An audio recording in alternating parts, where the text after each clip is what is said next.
Hello everyone, I hope आप सब बहुत अच्छे होंगे and welcome back to our channel. अगर आप भी कर रहे हैं O triple S C pharmacist exam को टारगेट, तो ये वीडियो होने वाली है आप लोगों के लिए बहुत ज़्यादा helpful.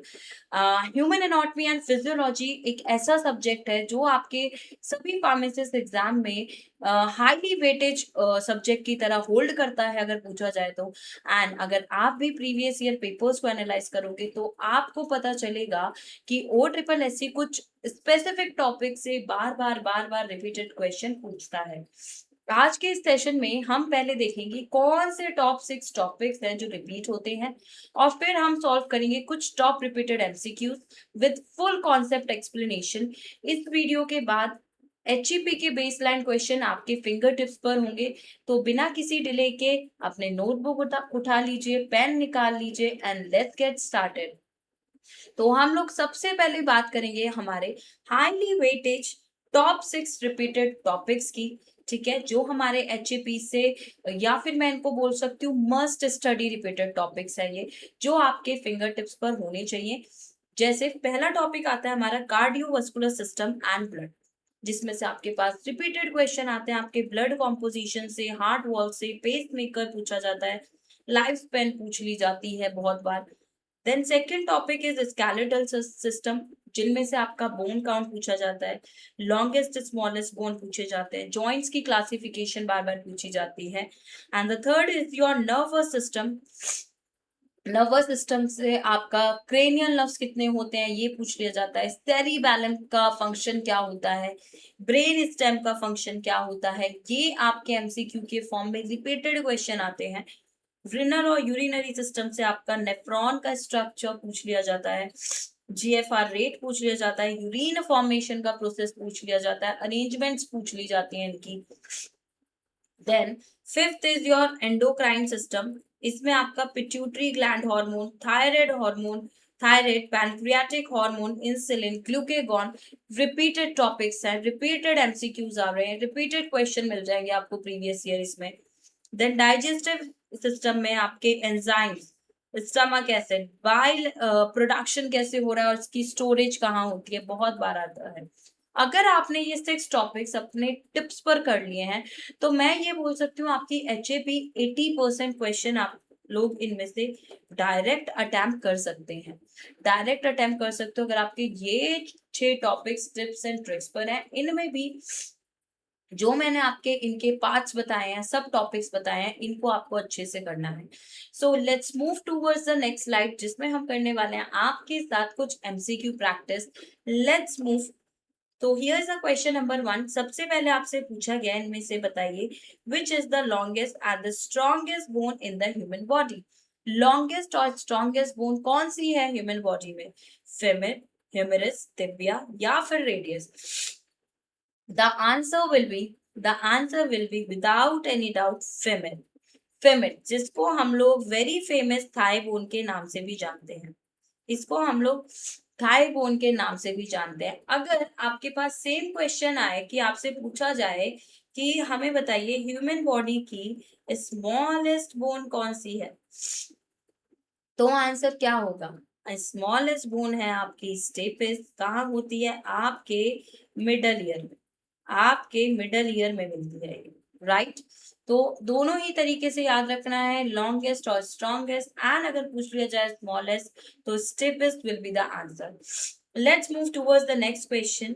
The question is the average life span of a human red blood cell is 60 days, 90 days, 120 days और 150 डेज। अगर आपसे पूछ लिया जाए कि लाइफ स्पेन जो नॉर्मल ह्यूमन आरबीसी है उसका लाइफ स्पेन कितना होता है, तो आपका करेक्ट आंसर होगा 120 days.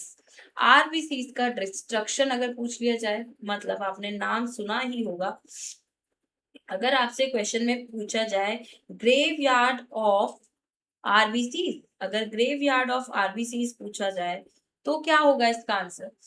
Very famously known our organ is spleen. Spleen में इसलिए ही आपके स्प्लीन को ग्रेवयार्ड ऑफ आरबीसीज भी बोला जाता है। एंड वेन मोर थिंग, अगर आपसे यहाँ पे एक क्वेश्चन और आ सकता है कि डेड आरबीसीज से क्या बनता है। अगर क्वेश्चन आता है आपका कि डेड आरबीसी से क्या बनता है?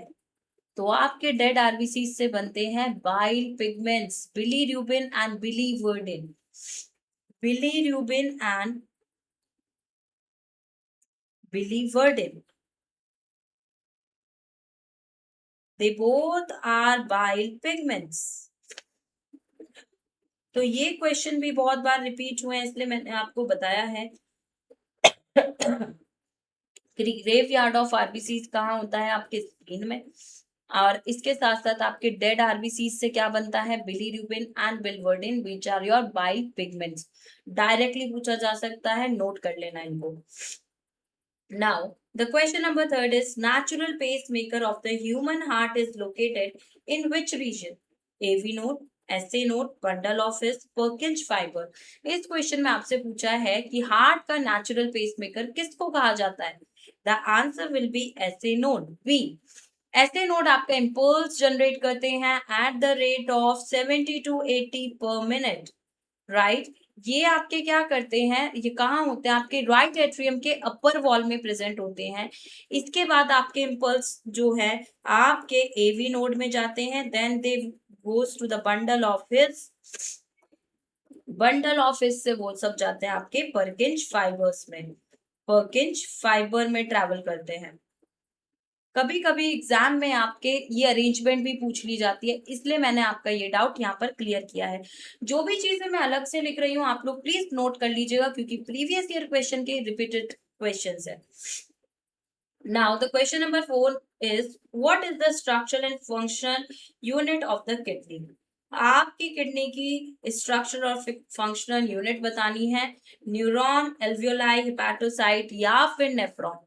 The answer will be, without any doubt, nephron। Nephron is the correct answer, क्योंकि न्यूरॉन तो आपके नर्वस सिस्टम की यूनिट है, राइट। एल्वियोलाई आपके रेस्पिरेटरी सिस्टम की यूनिट है, एंड हिपैटोसाइट आपके लिवर की फंक्शनल सेल है। ठीक है, ये आपके लिवर की फंक्शनल सेल है। वन मोर थिंग, आपकी हर एक ह्यूमन किडनी में अप्रोक्सीमेटली कितने? आपके 1 मिलियन नेफ्रॉन्स होते हैं। अप्रोक्सीमेटली 1 मिलियन मतलब आपके 10 lakhs के आसपास होते हैं। अप्रोक्सी 1 से 1.5 मिलियन होता ही होता है। Question number 5, which endocrine gland is known as the master gland of the human body। कौन सी एंडोक्राइन ग्लैंड को हम लोग master gland of human body कहते हैं? Thyroid gland, adrenal gland, pituitary gland और pancreas. The answer will be without any doubt pituitary gland. Pituitary gland को हम लोग मास्टर ग्लैंड बोलते हैं।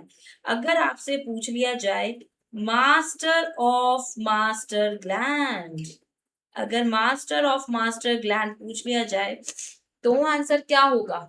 या फिर इसकी जगह आपसे ये भी पूछ सकते हैं कि नेम द हेडमास्टर ग्लैंड। ठीक है, कुछ भी पूछ सकते हैं। और मास्टर ऑफ मास्टर ग्लैंड या फिर हेडमास्टर ग्लैंड पूछ लिया जाए, the answer will B hypothalamus. The answer will B hypothalamus. Note करते जाइएगा हर एक पॉइंट जो भी मैं बता रही हूँ। सो क्वेश्चन नंबर 6, इसमें पूछा है how many pair of cranial nerves are present in the human body. आपके ह्यूमन बॉडी में कितने पेयर ऑफ क्रेनियल नर्व्स होते हैं? 12 पेयर, 10 पेयर, 31 पेयर या फिर 24 पेयर? वेरी ऑब्वियस आंसर, मुझे पता है आप सबको पता होगा। The answer is 12 pairs. 12 pairs total कितने? आपके 24 नर्व्स 12 पेयर्स होते हैं। 31 पेयर्स कब होगा आंसर? जब आपसे पूछा जाएगा स्पाइनल नर्व्स। जब हमसे स्पाइनल नर्व्स पूछा जाएगा द आंसर विल बी 31।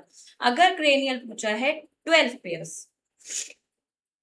अब बताओ, वेरी फेमस क्वेश्चन या फिर मैं इसको बोलूं आपका एग्जाम फेवरेट क्वेश्चन, बहुत बार रिपीट हुआ है कि बाइल जूस जो है वो प्रोड्यूस होता है किससे और स्टोर्ड होता है किसमें? Liver, pancreas, gall bladder, liver, stomach, small intestine या फिर liver and gall bladder? The answer will be it is produced by liver and stored in gall bladder. D is the correct answer. D is the correct answer. Liver क्या करता है, आपके bile acid और salt की synthesize कराता है, जो कि आपका फैट इमल्सिफिकेशन में हेल्प करते हैं, लेकिन बाइल कॉन्सेंट्रेटेड और स्टोर आपका गॉल ब्लैडर में ही होता है। चलिए question number 8, which part of the brain is responsible for maintaining body balance and muscle coordination? Cerebrum, cerebellum, medulla oblongata या फिर थैलेमस, तो इसका आंसर होगा आपका cerebellum. The answer will B cerebellum, जिसको हम very famously known little brain के नाम से भी जानते हैं। सेरिब्रम आपका किस चीज के लिए रिस्पॉन्सिबल है, इसको मैं नीचे लिख देती हूँ। ये आपका मेमोरी, थिंकिंग एंड इंटेलिजेंस के लिए रिस्पॉन्सिबल है। मेडुला ऑब्लंगेटा आपका रिस्पॉन्सिबल है फॉर योर इनवॉलेंट्री एक्शंस, ये आपके इनवॉलेंट्री एक्शंस के लिए रिस्पॉन्सिबल है। एंड सेरिबेलम आपका body posture, walking in a straight line, fine muscle control के लिए रिस्पॉन्सिबल है। ठीक है, तो आई होप आपकी कुछ चीजें क्लियर होंगी। These are the most repeated question and concept which I have shared with you. लेकिन आप लोगों के लिए एक होमवर्क तो मैं भी देके जाऊंगी, जिसका आंसर आप सभी बच्चे मुझे कमेंट सेक्शन में देंगे। तो बताएंगे आप सब मुझे कमेंट सेक्शन में, I need answer of this question in the comment section में सभी देंगे। कौन सा ब्लड ग्रुप है जिसको हम यूनिवर्सल रेसिपेंट कहते हैं? O negative, A B positive, A positive या फिर बी नेगेटिव। ठीक है, ये हाई यील्ड रिपीटेड कॉन्सेप्ट और क्वेश्चन है जो आज मैंने आपके साथ डिस्कस करे हैं, and this is the only one question for all of you, जिसका आंसर आप सभी बच्चे मुझे कमेंट सेक्शन में जरूर जरूर देना, एंड मैं हर एक बच्चे को पर्सनलाइज रिप्लाई दूंगी। हर क्वेश्चन के आंसर का मैं जिसने भी इस क्वेश्चन का आंसर किया होगा मैं चेक जरूर करूंगी। एंड यस बच्चों, अगर आप भी करना चाहते हैं हमारे साथ OSSC फार्मासिस्ट की तैयारी या किसी भी फार्मासिस्ट एग्जाम की तैयारी, तो इस 15 अगस्त तक आपके पास एक एक्सक्लूसिव डील अड्डा 24/7 की वजह से तरफ से, कि इस बार जो अभी तक नहीं हुआ है वो इस साल हुआ है। आपको 4x वैलिडिटी के साथ 1947 में महापैक मिल रहा है। तो डिले मत करो, अपनी तैयारी को हमारे साथ शुरू कर लो। एंड इस पैक के बारे में अगर आप कोई भी जानकारी जानना चाहते हैं, कोई भी क्वेरी करना चाहते हैं, तो आप इस नंबर पर कॉल करके पूछ सकते हैं, अपना बैच परचेज कर सकते हैं। एंड यस, बैच में आपको एक मतलब PDF नोट्स भी प्रोवाइड की जाती हैं, लाइव क्लासेस होती हैं, आपके मॉक टेस्ट होते हैं, आपके डाउट सेशंस होते हैं, which is very very helpful for clearing your exam. हम आपकी तैयारी एक लेवल अप करवा देते हैं। तो डिले मत कीजिए, क्योंकि हमने अपनी तरफ से डिले नहीं किया है, आप अपनी तरफ से मत कीजिए। इस बार तो आप लोग सिलेक्शन लेकर ही जाना। तो वीडियो अच्छी लगी हो तो लाइक करना, एंड अपने फार्मासिस्ट फ्रेंड्स के साथ जरूर शेयर करना, एंड चैनल को सब्सक्राइब करना मत भूलना। And yes, show your love in the comment section and give me the answer of my question in the comment section. मैं personally check करूंगी। Till then, bye bye. See you at 10:30 daily on YouTube classes. If I'm not available at 10:30, see me at 4. Okay, guys. Thank you so much and bye bye.